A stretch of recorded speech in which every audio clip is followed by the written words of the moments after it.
Welcome everyone. Today's video is on a very important and often overlooked aspect of copywriting, the headline.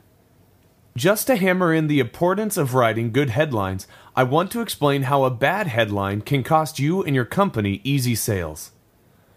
A prospect may visit a webpage or receive your letter and make a split-second decision whether to keep reading or to leave the page.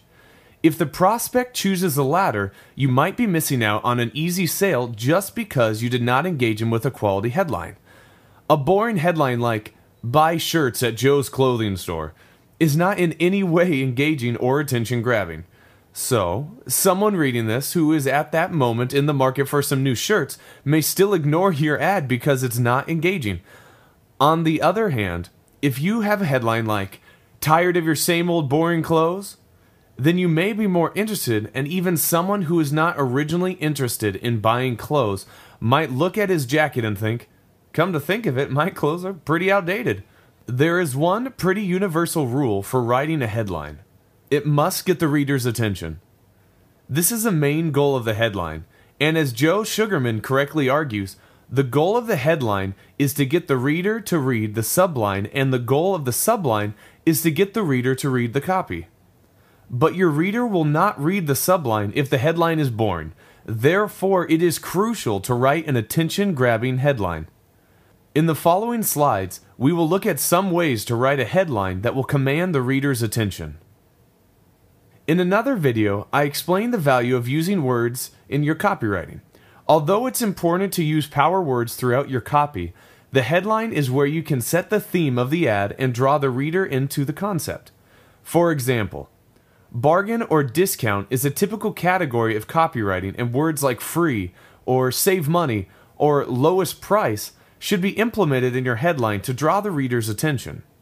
In my own work, I keep a document with different power words that I have used and try to expand this list so that once I know what my strategy is, I can easily come up with a great headline based on the power words I want to use. A question demands a response, and if you open your copy with a question headline, you'll most likely get one from the reader.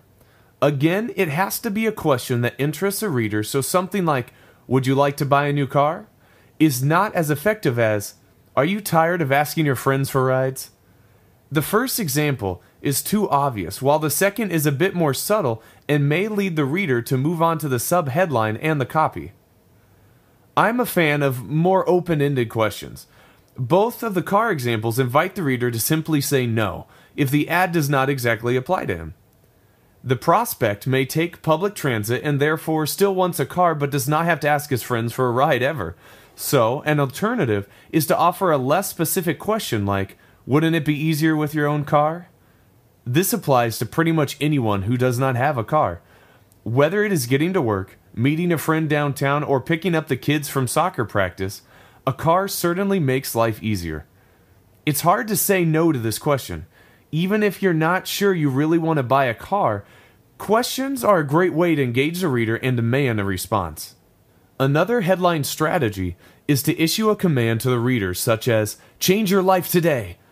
This headline immediately engages a reader by issuing an order, and it also piques the curiosity of the reader who probably wonders, "What could I change in my life?" To boss a prospect around requires a bit of tact though. Unless you are selling your skills as a drill instructor, a headline like, "Quit being a lazy bum," is going to turn prospects away. But a headline like, "Quit your job," is often met with a positive response because you are telling the prospect to do something that sounds great. Changing your life or quitting your job are often attractive notions to people, so the command is intrusive. Lead your bossy headline with a powerful verb. Quit is a strong verb because associated with a drastic shift. Change is also a powerful verb, as a 2008 Obama campaign demonstrated. So ordering the reader to do something in the headline can be powerful, just to make sure it is something that the reader is receptive to. A promise is a great way to generate interest in your headline. Something like, "You will save $10 in 2 minutes," is a great way to promise a benefit in a headline, but it is also something you must follow through with, or you are deceiving your reader. So, you can only make a promise like this if you can really follow through on that promise by including a discount or a money-saving tip that is clearly beneficial. If you do not follow through on your promise, you will have an angry reader who is unlikely to buy the product as a result of that ad and may even avoid your company in the future. This is a danger of using a promise, and I really only suggest using this headline tool if you can really deliver on that promise in a way that the prospect really appreciates and will lead to a sale.